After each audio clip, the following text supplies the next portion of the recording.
یہ جو سواب ہوتا ہے، الکوہل سواب جس کو کہتے ہیں، جس سے کہ اینٹی سیپٹک کام لیا جاتا ہے، یعنی جراثیموں کو مارا جاتا ہے. جب آپریشن کیا جاتا ہے تو جسم کے اوپر پینٹ کیا جاتا ہے 70% الکوہل کا.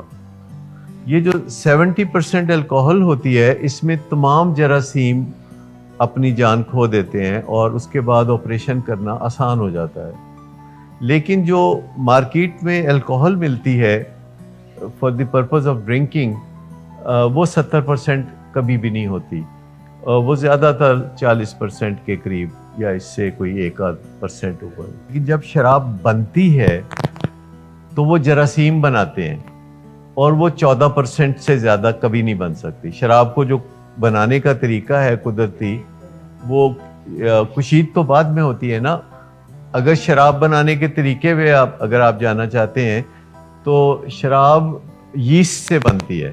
یعنی میٹھی چیزوں میں اگر یسٹ ڈال دیا جائے، یہ وہی چیز ہے جس سے دہی بنتا ہے. فرمنٹیشن کے لیے یہ وہی چیز ہے جس سے بیکری آئٹمز تیار ہوتی ہیں، اسی سے شراب بنتی ہے. اور یہ جراثیم ہوتے ہیں جو کہ میٹھی چیزیں کھاتے ہیں اور وہ جو سٹول پاس کرتے ہیں وہ الکوہل ہوتی ہے.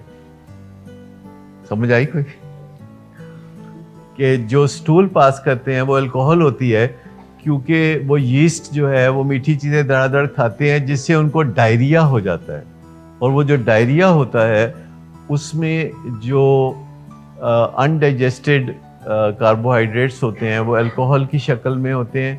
اور جب کسی بھی کنٹینر میں یعنی الکوہل 14% ہو جاتی ہے تو یہ جو بیکٹیریا یہ جو اس کو بناتے ہیں شراب کو، یہ مر جاتے ہیں. اور پھر اب بیکٹیریا کو الگ کرنا ہوتا ہے، پانی کو الگ کرنا ہوتا ہے، اور کاربوہائیڈریٹس کو الگ کرنا ہوتا ہے، اور شراب کو الگ کرنا ہوتا ہے جس کو کشید کرنا کہتے ہیں. 3 چیزیں ہیں. سمپل سی بات ہے کہ بندہ ریلیکس ہوگا، کانفیڈنٹ ہوگا، انرجائزڈ ہوگا. یہ 3 چیزیں ہیں کہ اس کی انرجی لیول اوپر آ جائے گا، اس کا کوئی ڈانس ڈوس کرنے کو دل چاہے گا، کیونکہ اس میں کیلریز ہوتی ہیں جو کہ کنزیومیبل کیلریز ہیں. وہ سٹور نہیں ہو سکتی کیلریز، وہ کنزیومیبل ہے. الکوہل کی جو کیلریز ہوتی ہیں ان کو امیڈیٹلی کنزیوم کرنا ضروری ہے، وہ کنزیومیبل ہے. نمبر 2 ریلیکس ہوگا، جس کے لیے لوگ شراب پیتے ہیں کہ سٹریس ختم ہو جائے. نمبر 3 کانفیڈنٹ ہوگا کہ جو کام نہیں ہو رہا اس سے، جو کام وہ کرنے میں مشکل محسوس کر رہا ہے، اس کا حوصلہ پیدا ہو جائے گا. اور یہ وہی لوگ ہوتے ہیں جو شراب پیتے ہیں جن کے اندر ریلیکسیشن نہیں ہوتی، جن کے اندر انرجی نہیں ہوتی، اور جن کے اندر کانفیڈنس نہیں ہوتا. آپ سمجھ لیں کہ یہ وہی لوگ ہیں جو شراب کی طرف الٹیمیٹلی رجوع کرتے ہیں. جن لوگوں کے اندر انرجی ہوتی ہے، جن لوگوں کے اندر کانفیڈنس ہوتا ہے اور جو ریلیکس ہوتے ہیں، وہ شراب کی آپشن کی طرف کبھی بھی نہیں جاتے، کیونکہ شراب کی آپشن پسماندہ کرتی ہے. شراب کی آپشن آپ کو ضمیر کی خلش سے محروم کرتی ہے، جس سے کہ بہت ساری اخلاقی برائیاں پیدا ہوتی ہیں. جب ہم ضمیر کی خلش سے محروم ہو جاتے ہیں تو ہم گناہ کی طرف یا غلط کاموں کی طرف مائل ہو جاتے ہیں. اور جب ہم کانفیڈنٹ ہو جاتے ہیں تو بعض اوقات ہم وہ کام کر گزرتے ہیں جو کہ کرنے والے نہیں ہوتے. اس لیے لوگ غلط کام کرنے سے پہلے شراب پیتے ہیں.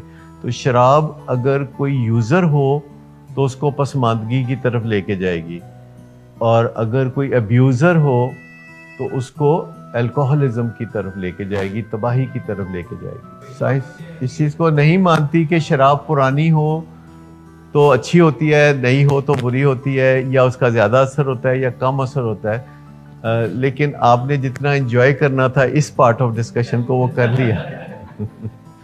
تو اصل بات یہ ہے کہ شراب جو ہے وہ تباہ کن ہوتی ہے، اور یہ سب لوگوں کے لیے تباہ کن نہیں ہوتی. یہ تقریباً 10% لوگوں کے لیے تباہ کن ہوتی ہے.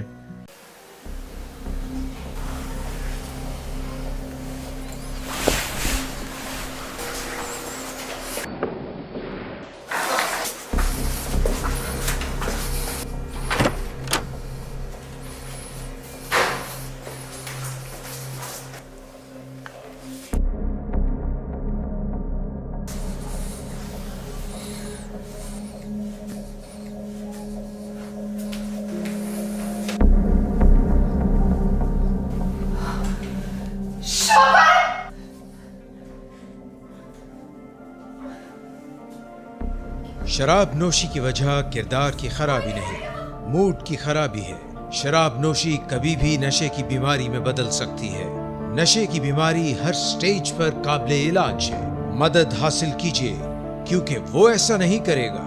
ولنگ ویز سے مدد حاصل کیجیے، کہیں سے بھی مدد حاصل کیجیے، لیکن فوری مدد حاصل کیجیے۔ جس معجزے کے انتظار میں آپ نے بہت دیر کر دی، اب وہ دستک دے رہا ہے۔ مدد حاصل کیجیے، مدد حاصل کیجیے، مدد حاصل کیجیے۔